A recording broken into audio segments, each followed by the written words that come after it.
ప్రభుత్వం కానీ ఈ ప్రభుత్వం కానీ బ్యాంకుల నుండి లోన్లు ఇప్పించేటటువంటి టార్గెట్ మీద మాత్రం సీరియస్గా దృష్టి పెడుతున్నాం.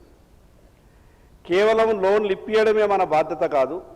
ఆ సెల్ఫ్ హెల్ప్ గ్రూపులకు మనం లోన్లు ఇప్పించిన తర్వాత వాళ్లకు ప్రభుత్వం నుండి ఏవైతే వ్యాపార లావాదేవీలు సంక్షేమ పథకాలు జరుగుతాయో వాటన్నిటిలో కూడా ఉదాహరణకు ఈ రాష్ట్రంలో కడుతున్నటువంటి ఇందిరమ్మ ఇండ్లు కావచ్చు, ప్రధానమంత్రి ఆవాస్ యోజన ఇండ్లు కావచ్చు, ప్రధానమంత్రి జన్మన్ యోజనలో కడుతున్నటువంటి ఇండ్లు కావచ్చు, వీటన్నిటికీ దాదాపు 30,000 కోట్ల రూపాయల మెటీరియల్ అవసరం వస్తుంది.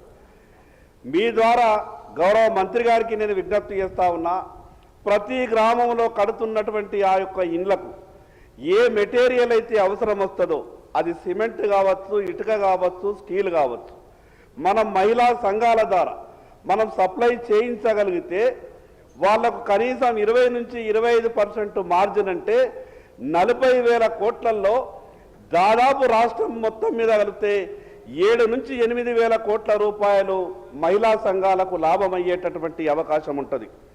మరి అదేవిధంగా అధ్యక్ష, మొన్న ఈ పావలా వడ్డీకి సంబంధించినటువంటి డబ్బులు ఇచ్చిండ్రు, దానికి ధన్యవాదాలు.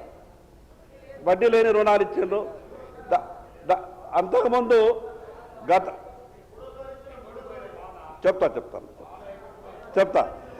ప్రభుత్వం పెండింగ్ పెట్టినటువంటి ప్రభుత్వాలు ఏవైనా ప్రజల కష్టాలు కాబట్టి గత ప్రభుత్వం పెండింగ్ పెట్టినటువంటి బకాయిలతో మాకు సంబంధం లేదనకుండా వాళ్ళు ఏదో తప్పు చేసిందని తర్వాత వచ్చినటువంటి మనం కూడా తప్పు చేస్తే మీరు ప్రజలకు జవాబుదారీ ఈరోజు కాబట్టి గత ప్రభుత్వం పెట్టినటువంటి పెండింగ్ అంతా కూడా మీరు క్లియర్ చేయాల్సిందిగా మీ ద్వారా గౌరవ మంత్రి గారికి విజ్ఞప్తి చేస్తా ఉన్నాను.